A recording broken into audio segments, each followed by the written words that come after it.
This is Fox 5 News, live in Las Vegas. All right, we all have those teachers or mentors who inspired us growing up, and one local doctor will have a hard time forgetting one of his. Yes, that's because he trained with the man who just won the Nobel Prize in medicine for his work with in vitro fertilization. We'll be talking with the local doctor about his work up next. Welcome back, everybody. That is a picture of Dr. Robert Edwards. He is the father of in vitro fertilization. He just won the Nobel Prize for medicine last week. He created the method that has now helped some 4 million babies be born all across the world. Dr. Geoffrey Sher trained with the Nobel Prize winner and opened the first private IVF clinic right here in Nevada more than 20 years ago. He joins us live today to talk about his work. Also, Tracy Singh. She is an almost mommy and is carrying a little baby thanks to Dr. Sher's work. Absolutely. Let's start with you, Tracy. Congratulations. When are you due? December 4th. I love it. Tell me about your struggles and why you went to Dr. Sher to get some help. Well, I've been at the fertility process, as you would say, for about 2.5 years.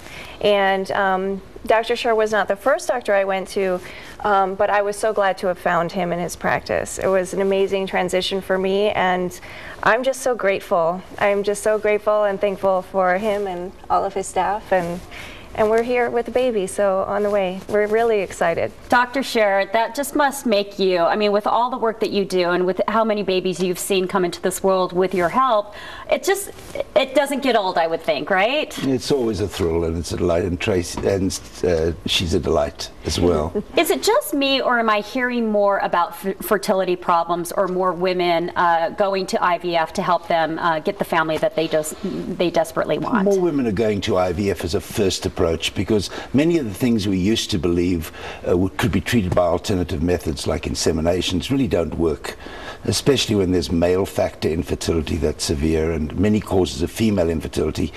Surgery is now outdated, it doesn't work. So IVF now, because of its high success rate, has become the first line of attack.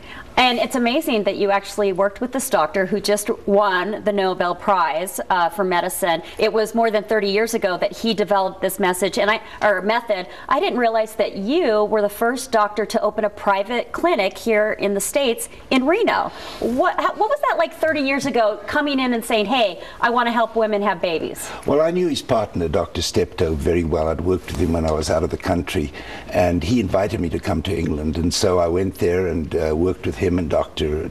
Edwards, and came back and established the 4th program of in vitro in the country, and it was the first one in the private sector, non-university setting. Okay. And that is 16,000 something babies ago.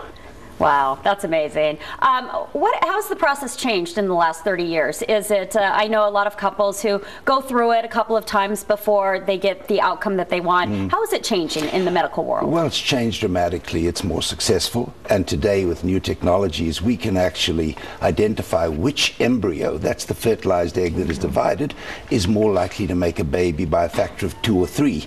And that way, we don't have to put back as many, and we can avoid the octomom scenario. Yes, the multiple. We really have to avoid multiples. That's a real scourge and causes lots of problems for families and individuals. So it's changed a lot, and there have been new technologies that have emerged and helped this whole process tremendously.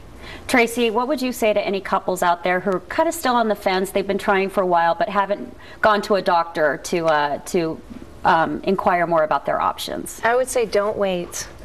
And I think there's a lot of privacy around this issue and a lot of embarrassment, and I think it's just like any other medical process. I think there's nothing to be ashamed of, there's nothing to be afraid of, but definitely seek help early. You know, he knows very well you're on a timeline, and for us women especially, our eggs are aging by the day, and if you're thinking about it, do something now. Very good. Congratulations again. I'm so excited for you. Dr. Sher, thank you for coming in and telling us about your work as well. Thank you very much. It's a pleasure. Thank you.